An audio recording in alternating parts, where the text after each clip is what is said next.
क्या आपको लगता है कि भ्रष्टाचार आज की बीमारी है? नहीं, ये वो दीमक है जो सोने की चिड़िया के दौर से भारत को खोखला करती आ रही है।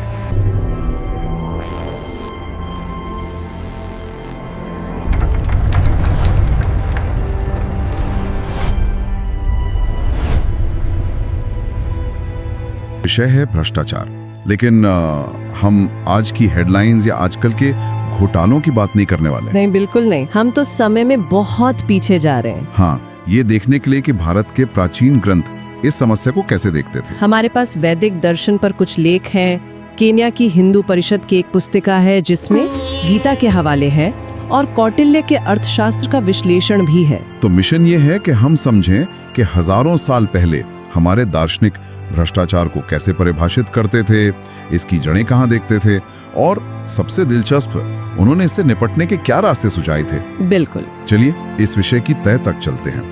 तो मेरा पहला सवाल बहुत सीधा है। हम सब जानते हैं कि भ्रष्टाचार कोई नई समस्या नहीं है, पर ये असल में कितनी पुरानी है? हमारे स्रोत हमें कहाँ तक ले जाते हैं? ये सवाल ही हमें सीधा वेदों के समय में ले जाता है और वैदिक दृष्टिकोण इसे कोई छोटी मोटी बुराई नहीं बल्कि एक बहुत बड़े और जटिल राक्षस की तरह देखता है। राक्षस? हाँ, सामवेद में इसका जिक्र है।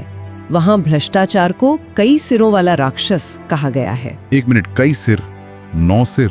ये तो सीधे सीधे रावण की याद दिलाता है। बिल्कुल, और ये कनेक्शन जानबूझकर किया गया है। ये रूपक बहुत शक्तिशाली है।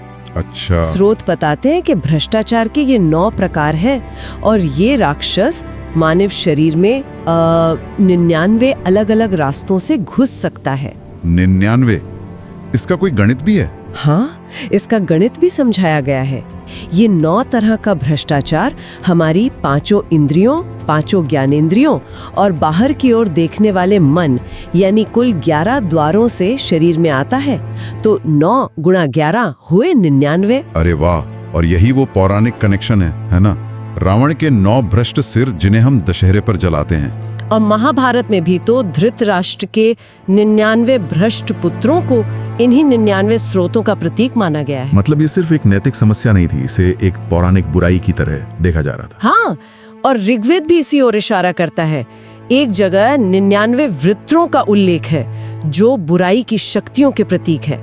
लेकिन इससे भी ज्यादा साफ तौर पर ऋग्वेद कहता है कि राज्य के धन से जुड़ी रिश्वत लेना सार्वजनिक धन का घोर दुरुपयोग है। ऐसे लोगों के लिए कोई खास शब्द इस्तेमाल किया गया है? उन्हें ईश्वर का चोर तक कहा गया है और सजा उन्हें सबसे निकृष्ट गर्भ में पुनर्जन्म मिलता है। भगवत गीता में भी इस बात की पुष्टि की गई है। ये तो बहुत दिलचस्प है। मतलब दार्शनिक और आध्यात्मिक स्तर पर तो परिभाषा बहुत साफ है, लेकिन कौटिल्य जैसे व्यवहारिक विचारक का इस पे क्या कहना था? कौटिल्य का नजरिया तो बिल्कुल जमीनी और क्या कहते हैं, यथार्थवादी है। हाँ, वो किसी आदर्शवाद में नहीं जीते। उनका साफ कहना था कि मनुष्य स्वभाव से चंचल मन के होते हैं। उन्होंने इसकी तुलना काम पर लगे घोड़ों से की है जिनका स्वभाव कभी भी बदल सकता है।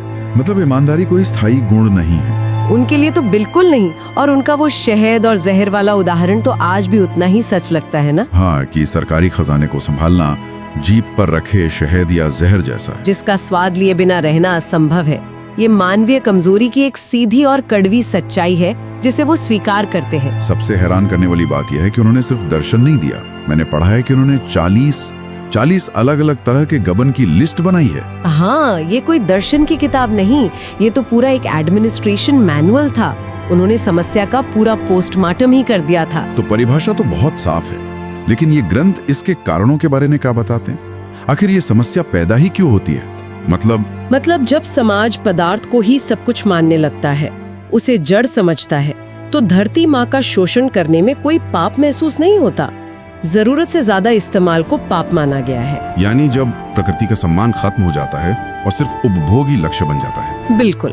जब तामसिक गुणों से कमाया गया धन गर्व की बात बन जाए तो समझ लीजिए कि भ्रष्टाचार की जड़ें गहरी हो रही हैं। दूसरा कारण इससे भी गहरा है, रित की अवहेलना। रित, इसका क्या मतलब है? रित का मतलब है ब्रह्मांडीय नियम, शाश्वत व्यवस्था।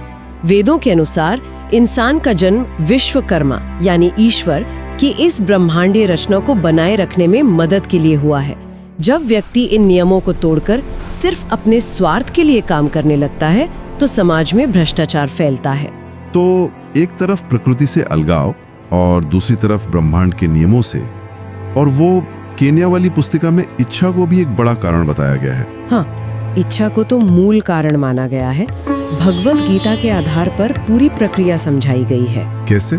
देखिए, इंद्रियां किसी वस्तु के संपर्क में आती हैं। जैसे आपने दोस्त की नई लग्जरी कार देखी, फिर आपका मन उस पर विचार करता है, जिससे सुख या दुख की भावना पैदा होती है। और अगर उसे न पा सकने का दुख हुआ तो वही दुख उसे पाने की तीव्र इच्छा में बदल जाता है, और यही इच्छा व्यक्ति को भ्रष्टाचार के रास्ते पर धकेल सकती है। तो ये एक चेन रिएक्शन की तरह है। इंद्रियां, फिर मन, फिर इच्छा और फिर अनैतिक कार्य। एकदम। और गीता इसका समाधान भी देती है कि इन क्षणिक भावनाओं को विचलित हुए बिना सहन करना सीखो। ये तो हुए दार्शनिक कारण। क्या कुछ और ठोस सामाजिक कारणों का भी जिक्र है? हाँ, 2 बहुत महत्वपूर्ण है। एक है जुआ। ऋग्वेद इसे भ्रष्टाचार और पतन का एक बड़ा कारण मानता है, जिसका विनाशकारी प्रभाव तो हमने महाभारत में देखा ही है। बिल्कुल। और दूसरा कारण आज के समाज पर भी एक सीधी टिप्पणी जैसा है। वो क्या है? ऋग्वेद कहता है कि अगर किसी समाज में एक भी व्यक्ति भूख से मरता है, तो यह इस बात का पक्का संकेत है कि उस समाज में भ्रष्टाचार घुस चुका है। ये बात तो बहुत शक्तिशाली है। मतलब भ्रष्टाचार सिर्फ व्यक्तिगत लालच नहीं है, बल्कि ये एक सामाजिक लक्षण है। अगर सिस्टम में कहीं सड़ान है तो कोई ना कोई भूखा जरूर मरेगा। बिल्कुल। तो समस्या और उसके कारण तो समझ आ गए, पर समाधान क्या थे? खासतौर पर कौटिल्य, जो इतने व्यवहारिक थे, उन्होंने इससे निपटने के लिए क्या खाका तैयार किया? कौटिल्य की नीतियां आज के किसी भी अच्छे गवर्नेंस मॉडल को टक्कर दे सकती हैं। उनका क्या? पहला हथियार था सतर्कता और जासूसी। एक विस्तृत जासूस नेटवर्क। हाँ, सरकारी अधिकारियों पर कड़ी निगरानी रखने के लिए, यहाँ तक कि न्यायाधीशों की ईमानदारी को परखने के लिए भी जाल बिछाए जाते थे। जाल? किस तरह के जाल? जासूस खुद वादी या प्रतिवादी बनकर न्यायाधीश को रिश्वत देने की कोशिश करते थे, और अगर कोई फंस गया तो उस पर मुकदमा चलता था। कमाल है। लेकिन क्या सिर्फ जासूसों पर ही सब कुछ निर्भर था? विभागों के अंदर जवाबदेही तय करने का भी कोई तरीका था? बहुत अच्छा सवाल है। जवाबदेही बहुत जरूरी थी। कोई भी अधिकारी राजा को बताए बिना कोई नया प्रोजेक्ट शुरू नहीं कर सकता था। लेकिन जो बात सबसे आधुनिक लगती है वो है विसल ब्लोअर यानी मुखबिर की अवधारणा का होना। ये तो कमाल है। मतलब विसल ब्लोअर प्रोटेक्शन की बात वो हजारों साल पहले कर रहे थे। सिर्फ बात नहीं, एक पूरा इंसेंटिव सिस्टम था। अगर मुखबिर, जिसे सूचक कहा जाता था, कोई आम नागरिक होता तो उसे इनाम मिलता था। हाँ, गबन की गई राशि का 6ठा हिस्सा। और अगर मुखबिर कोई सरकारी कर्मचारी होता तो उसे 12वां हिस्सा मिलता था। लेकिन झूठी सूचना देने पर उस पर कड़ी सजा थी।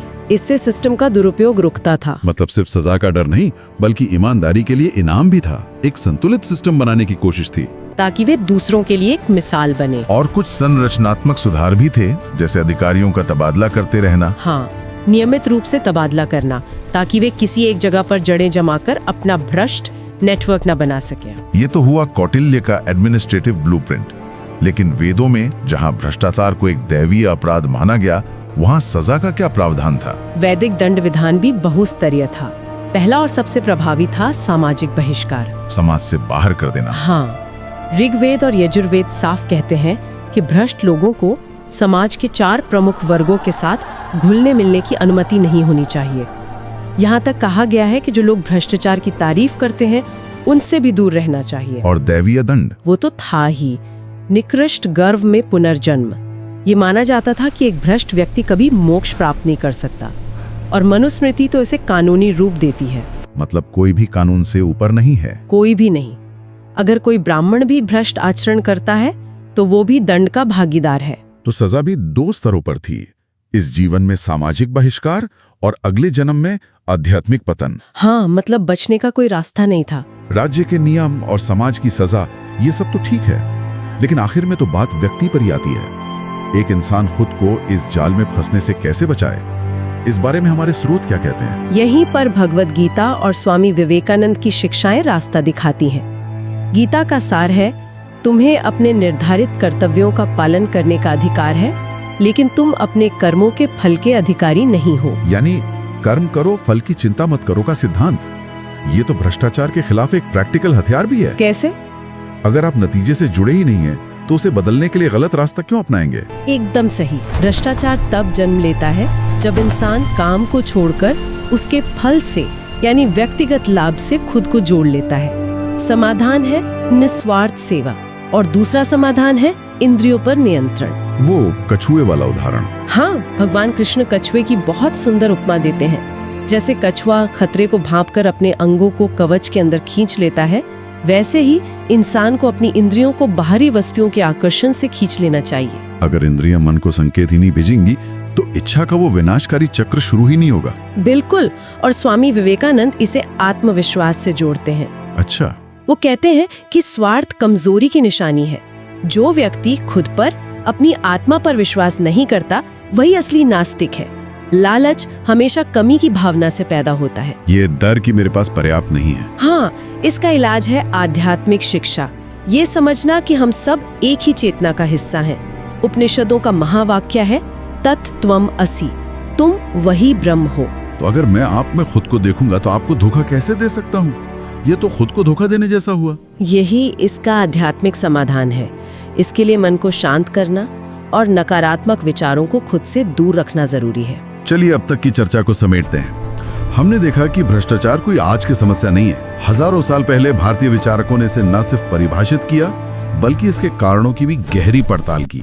चाहे वो भौतिकवाद हो, अनियंत्रित इच्छा हो या ब्रह्मांडीय नियमों की अवहेलना। और इससे लड़ने के लिए उन्होंने एक मिला-जुला रास्ता सुझाया, जिसमें कौटिल्य की प्रशासनिक चौकसी, सामाजिक बहिष्कार, दैवीय न्याय का डर और सबसे बढ़कर व्यक्ति का गहरा आध्यात्मिक अनुशासन शामिल था। यहाँ एक अंतिम विचार जोड़ना चाहूंगी।